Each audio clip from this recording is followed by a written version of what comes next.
சேனாபதி பவுலை விசாரிக்கிறான். இந்த வார்த்தை வரைக்கும் அவனுக்கு செவி கொடுத்தார்கள். பின்பு இப்படிப்பட்டவனை பூமியிலிருந்து அகற்ற வேண்டும், இவன் உயிரோடு இருக்கிறது நியாயமல்ல என்று மிகுந்த சத்தமிட்டு சொன்னார்கள். இவ்விதமாய் அவர்கள் கூக்குரலிட்டு தங்கள் மேல் வஸ்திரங்களை எரிந்துவிட்டு ஆகாயத்திலே புழுதியை தூற்றிக் கொண்டிருக்கையில் சேனாபதி அவனை கோட்டைக்குள்ளே கொண்டு வரும்படி கட்டளையிட்டு அவர்கள் அவனுக்கு விரோதமாய் இப்படி கூக்குரலிட்ட முகாந்தரத்தை அறியும்படிக்கு அவனை சவுக்கால் அடித்து விசாரிக்கச் சொன்னான். அந்தப்படி அவர்கள் அவனை வாரினால் அழுந்த கட்டும்போது பவுல் சமீபமாய் நின்ற 100க்கு அதிபதியை நோக்கி, ரோமனும் நியாயம் விசாரிக்கப்படாதவனுமாய் இருக்கிற மனுஷனை அடிக்கிறது உங்களுக்கு நியாயமா என்றான். 100க்கு அதிபதி அதை கேட்டு சேனாபதியினிடத்திற்கு போய் அதை அறிவித்து, நீர் செய்யப் போகிறதை குறித்து எச்சரிக்கையாயிரும், இந்த மனுஷன் ரோமன் என்றான். அப்பொழுது சேனாபதி பவுலினிடத்தில் வந்து, நீ ரோமனா, எனக்கு சொல் என்றான். அதற்கு அவன், நான் ரோமன் தான் என்றான். சேனாபதி பிரதியுத்தரமாக, நான் மிகுந்த திரவியத்தினாலே இந்த சலாக்கியத்தை சம்பாதித்தேன் என்றான். அதற்கு பவுல், நானோ இந்த சலாக்கியத்திற்கு உரியவனாக பிறந்தேன் என்றான். அவனை அடித்து விசாரிக்கும்படி எத்தனமாய் இருந்தவர்கள் உடனே அவனை விட்டுவிட்டார்கள். சேனாபதி அவன் ரோமன் என்று அறிந்து அவனை கட்டுவித்ததற்காக பயந்தான்.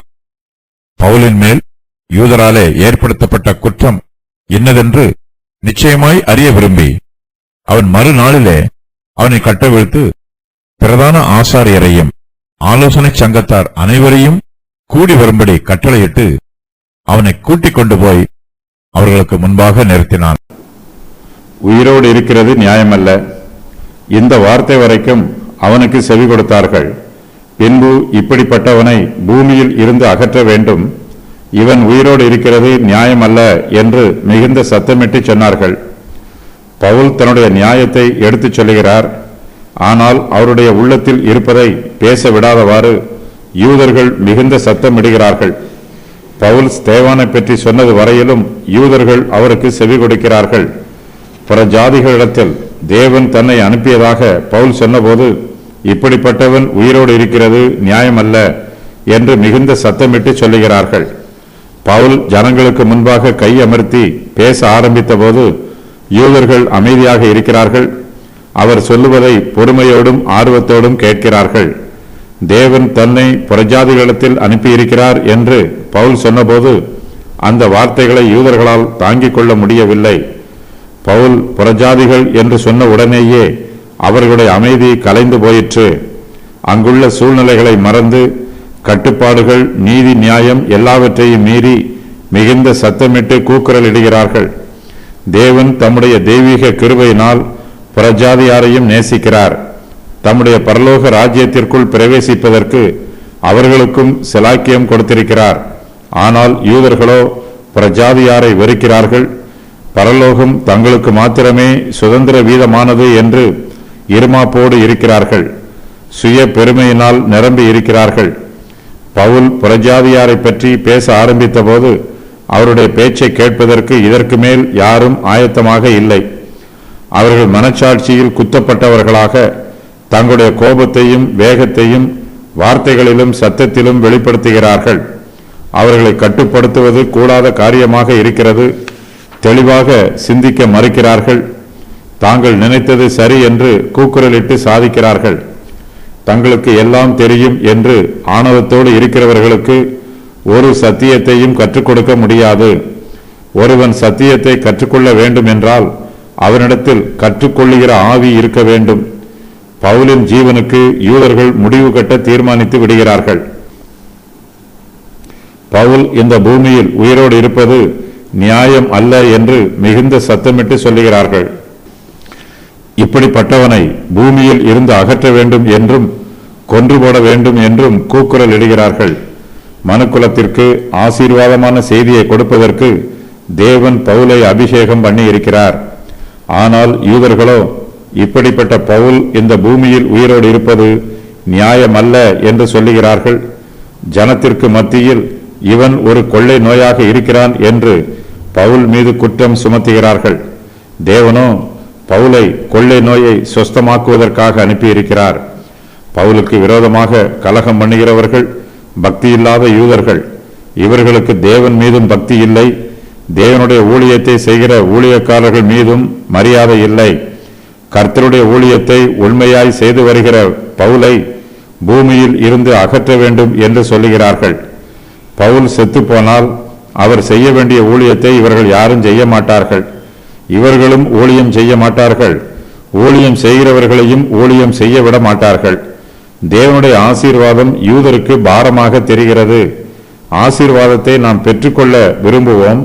ஆனால் யூதர்களோ தேவன் கொடுத்திருக்கிற ஆசீர்வாதத்தை பாரமாக நினைத்து அதை இந்த பூமியை விட்டே அகற்ற வேண்டும் என்று மிகுந்த சத்தமிடுகிறார்கள். பவுலின் பிரசங்க செய்தி யூதருக்கு குற்றமாக தெரிகிறது. பவுல் 3 காரியங்களை பிரசங்கம் பண்ணினார். அவற்றை அவர்கள் ஏற்றுக்கொள்ளவில்லை. அவையாவன: பிரஜாதியாரும் யூதரும் சமமானவர்களே, இதை யூதர்கள் சகித்து கொள்ள மாட்டார்கள். தேவன் யூதரை ஒதுக்கி வைத்துவிட்டு பிரஜாதியாரை தம்முடைய விசேஷித்த ஜனமாக அழைத்திருக்கிறார். இதையும் யூதர்கள் ஏற்றுக்கொள்ளவில்லை. இந்த குற்றச்சாட்டிற்காகவே யூதர்கள் பவுலை விசாரிக்கிறார்கள். சிலுவையில் அறையப்பட்ட இயேசு யூதருக்கு இடரலாய் இருக்கிறார். இதையும் யூதர்கள் ஏற்றுக்கொள்ளவில்லை. மேல் வஸ்திரங்கள். இவ்விதமாய் அவர்கள் கூக்குரலிட்டு தங்கள் மேல் வஸ்திரங்களை எரிந்துவிட்டு ஆகாயத்திலே புழுதியை தூற்றிக் கொண்டிருக்கையில் பவுலுக்கு விரோதமாய் கூக்குரல் இடுகிறவர்கள் தங்கள் மேல் வஸ்திரங்களை எரிந்து விடுகிறார்கள். பவுலை இதற்கு மேல் விசாரிக்க வேண்டியதில்லை என்று தீர்மானித்து விடுகிறார்கள். மேல் வஸ்திரங்களை கழற்றி எறிவது பவுலை கல்லெறிந்து கொள்வதற்கு அவர்கள் ஆயத்தமாய் இருக்கிறார்கள் என்பதற்கு அடையாளம். ஸ்தேவான் கொலை செய்யப்படுகிற போது அவனை கொலை செய்தவர்களின் வஸ்திரங்களை பவுல் காத்து கொண்டிருந்தார். இதுவரையிலும் பவுல் பேசியது தேவதூஷணம் என்று யூதர்கள் தீர்மானித்திருக்கிறார்கள். ஆகையினால் ஆகாயத்திலே புழுதியை தூற்றிக் கொண்டிருக்கிறார்கள். தாங்கள் எல்லோரும் பவுலுக்கு விரோதமாக கூடியிருப்பதையும் அவனை கொன்று போட வேண்டும் என்று தீர்மானித்திருப்பதையும் யூதர்கள் சேனாபதிக்கு தெரியப்படுத்துகிறார்கள். யூதர்கள் தங்களுடைய முடிவை கூக்குரலினாலும் மேல் வஸ்திரங்களை எரிவதினாலும் ஆகாயத்திலே புழுதியை தூற்றுவதினாலும் சேனாபதிக்கு அடையாளமாய் காண்பிக்கிறார்கள். கூக்குரலிட்ட முகாந்திரம். சேனாபதி அவனை கோட்டைக்குள்ளே கொண்டு வரும்படி கட்டளையிட்டு அவர்கள் அவனுக்கு விரோதமாய் இப்படி கூக்குரலிட்ட முகாந்திரத்தை அறியும்படிக்கு அவனை சவுக்கால் அடித்து விசாரிக்க சொன்னான். சேனாபதி பவுலுக்கு பாதுகாப்பு கொடுக்கிறான். யூத ஜனங்களோ பவுலை கொலை செய்ய வேண்டும் என்று எத்தனமாய் இருக்கிறார்கள். அதற்காக தங்கள் மேல் வஸ்திரங்களை எரிந்து பவுலை கொல்ல தாங்கள் ஆயத்தமாய் இருப்பதாக அடையாளமாய் காண்பிக்கிறார்கள். சேனாபதியோ பவுலை கோட்டைக்குள்ளே கொண்டு வரும்படி கட்டளையிடுகிறான். பவுல் கோட்டைக்குள் வந்துவிட்டால் அவனுக்கு பாதுகாப்பு கிடைக்கும். சேனாபதியின் காவலை மீறி யூத ஜனத்தாரால் கோட்டைக்குள் பிரவேசிக்க முடியாது. சில சமயங்களில் நல்லோருக்கு சிறைச்சாலை கூட பாதுகாப்பான இடமாகவே இருக்கிறது. பவுலின் வேலை இன்னும் வரவில்லை. ஆகையினால் பவுலை பாதுகாப்பதற்கு தேவன் சேனாபதியை எழுப்புகிறார். சேனாபதி பவுலை சவுக்கால் அடித்து விசாரிக்க சொல்லுகிறான். ஜனங்கள் எல்லோரும் அவருக்கு விரோதமாய் கூக்குரல் இடுகிறார்கள். பவுல் உயிரோடு இருக்கிறது நியாயமல்ல என்று சத்தமிட்டு சொல்லுகிறார்கள். அவர்கள் கூக்குரல் இட்ட முகாந்திரத்தை சேனாபதி அறிய விரும்புகிறான். அதற்காகவே அவன் பவுலை சவுக்கால் அடித்து விசாரிக்க சொல்லுகிறான். சேனாபதியின் விசாரணை நியாயமானது அல்ல. ஜனங்கள் கூக்குரல் இடுகிறார்கள். பவுல் அமைதியாக இருக்கிறார். ஜனங்கள் கூக்குரல் இடுவதன் முகாந்திரத்தை அறிய வேண்டும் என்றால் அவர்களைத்தான் சவுக்கால் அடித்து விசாரிக்க வேண்டும். ஆனால் சேனாபதியோ பவுலை சவுக்கால் அடிக்க சொல்லுகிறான். சில சமயங்களில் ஒரு குற்றமும் செய்யாத நிரபராதிகளை அடித்து துன்புறுத்தும் போது அவர்கள் அடிகளுக்கு பயந்து தாங்கள் செய்யாத தப்பிதங்களை கூட தாங்கள் செய்ததாக வாக்குமூலம் சொல்லுவார்கள். அடித்து துன்புறுத்தும் போது நிரபராதி கூட அவர்கள் பார்வைக்கு அவர்கள் விரும்பிய பிரகாரம் குற்றவாளியாக காணப்படுவான். ஜனங்கள் பவுலுக்கு விரோதமாக கூக்குரல் இடுகிறார்கள். அவர்கள் கூக்குரல் இடுவதன் முகாந்திரம் அவர்களுக்கே தெரியவில்லை. 100க்கு அதிபதியால் பவுலை சரியாக புரிந்து கொள்ள முடியவில்லை. இந்த வழக்கின் முகாந்திரத்தையும் அவனால் விளங்கிக் கொள்ள முடியவில்லை. யூதர்களின் கோபம் அதிகரித்துக் கொண்டிருக்கிறது. பவுல் செய்த குற்றத்தை 100க்கு அதிபதி தெரிந்து கொள்ள விரும்புகிறான். இதற்காக பவுலை சவுக்கால் அடித்து விசாரிக்க சொன்னான். ஒருவனை சவுக்கால் அடிக்கும் போது அவன் வலி தாங்காமல் தன்னுடைய குற்றத்தை எல்லாம் அறிக்கையிடுவான். இந்த முறைப்படி 100க்கு அதிபதி பவுலை விசாரிக்குமாறு கூறுகிறான். ரோமனை அடிக்கிறது. அந்தப்படி அவர்கள் அவனை வாரினால் அழுந்த கட்டும்போது பவுல் சமீபமாய் நின்ற 100க்கு அதிபதியை நோக்கி, ரோமனும் நியாயம் விசாரிக்கப்படாதவனுமாய் இருக்கிற மனுஷனை அடிக்கிறது உங்களுக்கு நியாயமாய் என்றான். ரோம பேரரசின் குடிமகனாக இருக்கிற ஒருவனை சவுக்கினால் அடித்து விசாரிக்க முடியாது. அவன் இப்படிப்பட்ட விசாரணைக்கு விடுதலை உள்ளவன். தான் ஒரு ரோமன் என்பதை பவுல் 100க்கு அதிபதியினிடத்தில் சொல்லுகிறான். பவுலை சவுக்கால் அடிப்பதற்காக அவனை வாரினால் அழுந்த கட்டுகிறார்கள். தனக்கு விரோதமாக அவர்கள் குற்றம் செய்கிறார்கள் என்பது பவுலுக்கு தெரிகிறது. ஒரு குற்றவாளிக்கு கொடுக்க வேண்டிய தண்டனையை நிரபராதிக்கு கொடுப்பது அநீதியான செயல் என்பதை பவுல் அறிந்திருக்கிறார். ஆனால் சேனாபதியோ தான் செய்கிற தப்பிதத்தை உணராதவனாக தன்னுடைய இஷ்டம் போல் பவுலை சவுக்கினால் அடிக்கச் சொல்லுகிறான். தன்னை வாரினால் அழுந்த கட்டும்போது பவுல் தனக்கு சமீபமாய் நின்ற 100க்கு அதிபதியை நோக்கி, ரோமனும் நியாயம் விசாரிக்கப்படாதவனுமாய் இருக்கிற மனுஷனை அடிக்கிறது உங்களுக்கு நியாயமா என்று கேட்கிறார். கர்த்தர் தம்முடைய பெரிதான கிருபையை பவுலுக்கு காண்பித்திருக்கிறார். அவருக்கு விரோதமாக திரளான ஜனங்கள் கூடியிருக்கிறார்கள். சேனாபதி அவரை சவுக்கால் அடிக்கச் சொல்லுகிறான். இந்த வேளையிலும் தேவன் தம்முடைய கிருபையினால் பவுலை பாதுகாக்கிறார். மனுஷர் மூலமாக பவுலுக்கு மெய்யான பாதுகாப்பு கிடைக்கவில்லை. தேவனுடைய பாதுகாப்பே நமக்கு மெய்யான பாதுகாப்பு. அந்த வேளையில் தான் என்ன சொல்ல வேண்டும் என்பதை தேவன் பவுலுக்கு தெரியப்படுத்துகிறார். பவுலின் உள்ளத்தில் கோபமோ பயமோ இல்லை. அவர் தெளிந்த சிந்தனையோடு இருக்கிறார். கர்த்தருடைய பிள்ளைகளாகிய நாமும் எல்லா சூழ்நிலைகளிலும் தெளிந்த சிந்தனையோடு இருக்க வேண்டும். கர்த்தருடைய பிரசன்னம் நம்மோடு கூடவே இருக்கிறது என்னும் விசுவாசம் நம்முடைய இருதயத்தில் நிரம்பி இருக்க வேண்டும். நான் ரோமன் தான். 100க்கு அதிபதி அதை கேட்டு சேனாபதியின் இடத்திற்கு போய் அதை அறிவித்து, நீர் செய்ய போகிறதை குறித்து எச்சரிக்கையாய் இரும், இந்த மனுஷன் ரோமன் என்றான். அப்பொழுது சேனாபதி பவுலினிடத்தில் வந்து, நீ ரோமனா, எனக்கு சொல் என்றான். அதற்கு அவன், நான் ரோமன் தான் என்றான். சேனாபதி பிரதியுத்தரமாக, நான் மிகுந்த திரவியத்தினாலே இந்த சிலாக்கியத்தை சம்பாதித்தேன் என்றான். அதற்கு பவுல், நானோ இந்த சிலாக்கியத்திற்கு உரியவனாக பிறந்தேன் என்றான். பவுலின் வார்த்தை 100க்கு அதிபதிக்கு அதிர்ச்சி ஆயிற்று. அவன் அந்த செய்தியை சேனாபதியினிடத்திற்கு போய் அறிவிக்கிறான். நீர் செய்ய போகிறதை குறித்து எச்சரிக்கையாயிரும், இந்த மனுஷன் ரோமன் என்று 100க்கு அதிபதி சேனாபதியிடம் சொல்லுகிறான்.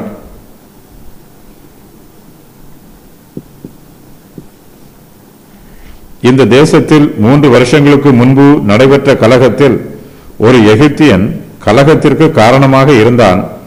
பவுல் அந்த எகிப்தியன் தான் என்று சேனாபதி இதுவரையிலும் நினைத்தான். ஆனால் பவுல் எகிப்தியன் அல்ல, அவன் ஒரு ரோமன் என்னும் செய்தி சேனாபதிக்கு அறிவிக்கப்படுகிறது. பவுலின் மேன்மை சேனாபதிக்கு இதுவரையிலும் தெரியவில்லை. கர்த்தருடைய பிள்ளைகளும் தேவனுடைய பார்வையில் விசேஷித்தவர்கள். உலகத்தாருக்கு விசுவாசிகளின் சிலாக்கியம் என்ன என்பது தெரியவில்லை. ஆகையினால் உலகத்து ஜனங்கள் கர்த்தருடைய பிள்ளைகளை ஏளனமாகவும் தவறாகவும் நினைக்கிறார்கள், நடத்துகிறார்கள். தேவாலயத்திற்கு புறம்பே யூதர்கள் பவுலை கொலை செய்ய எத்தனமாய் இருந்தார்கள். சேனாபதி போர் சேவகரையும் அவர்களுடைய அதிபதிகளையும் கூட்டிக் கொண்டு அவர்களிடத்திற்கு ஓடி வந்தான். அவர்களே இப்போது பவுலுக்கு பாதுகாப்பாக இருக்கிறார்கள். பவுலை பாதுகாக்கிற போர் வீரர்களில் 100க்கு அதிபதியும் ஒருவன். அவன்தான் சேனாபதியிடம், நீர் செய்ய போகிறதை குறித்து எச்சரிக்கையாய் இரும் என்று சொல்லுகிறான். ரோம பேரரசின் குடிமகனாக இருக்கிறவனுக்கு என்னென்ன சிலாக்கியங்கள் எல்லாம் உண்டு என்பது சேனாபதிக்கும் போர் சேவகருக்கும் நன்றாக தெரியும். அவர்களை விசாரணை இல்லாமல் கைது பண்ண முடியாது. நியாயம் விசாரித்து தீர்ப்பு சொல்லாமல் தண்டிக்க முடியாது. ஆனால் சேனாபதியோ பவுலை சவுக்கால் அடித்து விசாரிக்குமாறு கட்டளை கொடுத்திருக்கிறான். ரோம பேரரசின் குடிமகனை இவ்வாறு தண்டிப்பது தவறு என்பது சேனாபதிக்கு தெரியும். ஆனாலும் பவுல் ரோமனா என்பதை அவன் வாயாலேயே தெரிந்து கொள்ள விரும்பி சேனாபதி பவுலிடத்தில் வந்து, நீ ரோமனா, எனக்கு சொல் என்று சொல்லுகிறான். அதற்கு பவுல், நான் ரோமன்தான் என்று பதில் சொல்லுகிறார். பவுல் தன்னை ரோமன்தான் என்று சொல்லும்போது சேனாபதி தன்னை குறித்தும் நினைத்து பார்க்கிறான். ஏனெனில் சேனாபதியும் ஒரு ரோமன் தான். சேனாபதி மிகுந்த திரவியத்தினாலே ரோமனாக இருக்கிற சிலாக்கியத்தை சம்பாதித்திருக்கிறான். ஆனால் பவுலோ இந்த சிலாக்கியத்திற்கு உரியவனாக பிறந்திருக்கிறார். இவ்விருவருடைய சிலாக்கியத்தை ஒப்பிட்டு பார்க்கும்போது பவுலின் சிலாக்கியம் உன்னதமானது, மேன்மையானது. பவுல் இந்த சிலாக்கியத்தை கிரயத்திற்கு வாங்காமல் இந்த சிலாக்கியத்திற்கு உரியவனாகவே பிறந்திருக்கிறார். பவுல் தன்னை பற்றி பேசுகிற போது தான் ஒரு ரோமன் என்று குறிப்பிட்டு தன்னை விசாரியாமல் தண்டிப்பது ரோமாபுரியின் சட்டப்படி தவறானது என்பதை அவனுக்கு உணர்த்துகிறார். தர்சு ஒரு முக்கியமான பட்டணம். இந்த ஊரிலுள்ளோர் எல்லோருமே ரோம பிரஜைகள். ஜூலியஸ் சீசர் தர்சு பட்டணத்து ஜனங்களுக்கு இந்த சிலாக்கியத்தை விசேஷமாக கொடுத்திருந்தார். பவுல் தர்சு பட்டணத்தில் பிறந்ததினாலோ அல்லது பவுலின் தந்தை ரோம பேரரசில் முக்கியமான பணி ஆற்றியதினாலோ பவுலுக்கு ரோம பிரஜா உரிமை கொடுக்கப்பட்டிருக்கலாம். ரோம பேரரசின் பிரஜையை சரியானபடி விசாரியாமல் அவனை கட்டவோ அடிக்கவோ கூடாது. இதை மீறுவது மிகப்பெரிய குற்றம். இந்த குற்றத்திற்காக மரண தண்டனை கூட கொடுக்கப்படலாம். குற்றம் சுமத்தப்படும் போது தாங்கள் ரோம பேரரசின் குடிமக்கள் என்று கூறி தண்டனையில் இருந்து தப்பித்துக் கொள்ள வாய்ப்புள்ளது. சில சமயங்களில் இதற்காக விடுதலையும் கொடுக்கப்பட்டிருக்கிறது. பவுலை விட்டுவிட்டார்கள். அவனை அடித்து விசாரிக்கும்படி எத்தனமாய் இருந்தவர்கள் உடனே அவனை விட்டுவிட்டார்கள். சேனாபதி அவன் ரோமன் என்று அறிந்து அவனை கட்டுவித்ததற்காக பயந்தான். பவுல் தன்னை ரோமன் என்று சொல்லுகிறார்.